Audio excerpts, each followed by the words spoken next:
besides talking about the consistency of where the light's coming from, is also using color to create shading.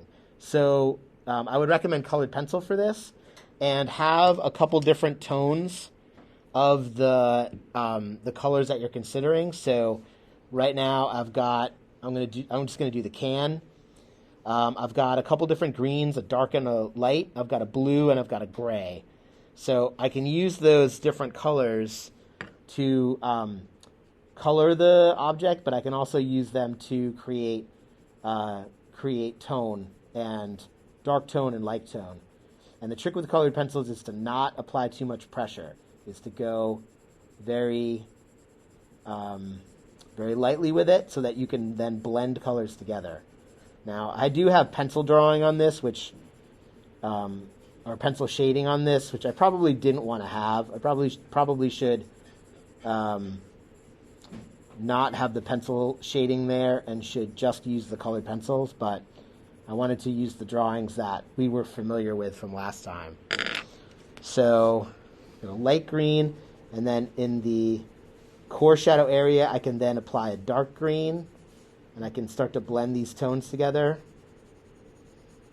And the mix of the dark green and the light green is going to create the dark color that I need for that core shadow.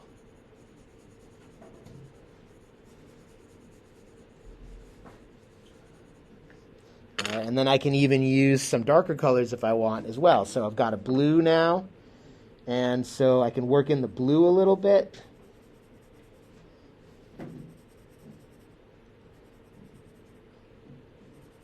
There it is.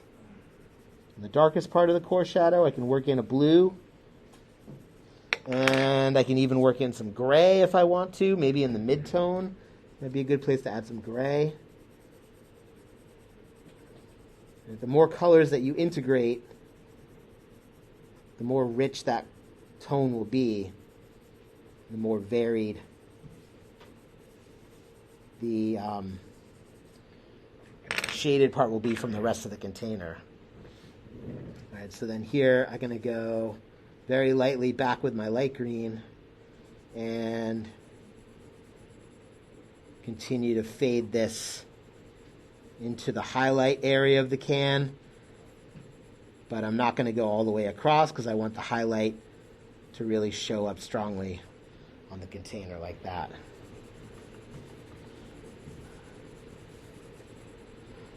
All right, you could even work in I could work in a light yellow here too, in the lighter part of the can since it's a warmer color. I didn't grab a yellow, but I could work in a yellow tone in here as well in order to increase that warm color in the highlights.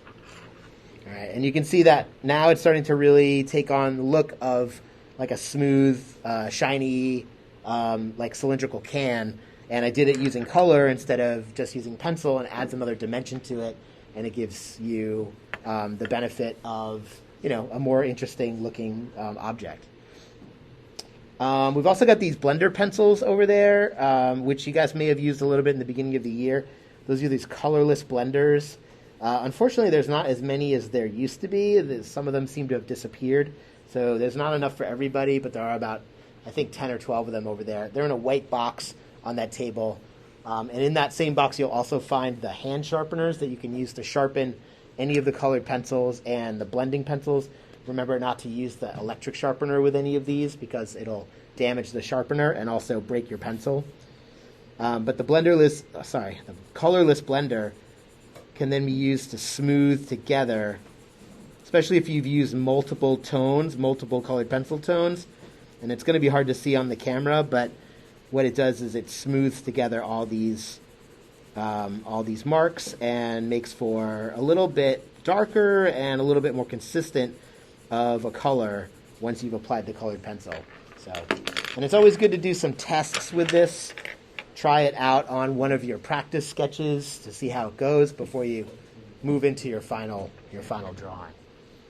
All right.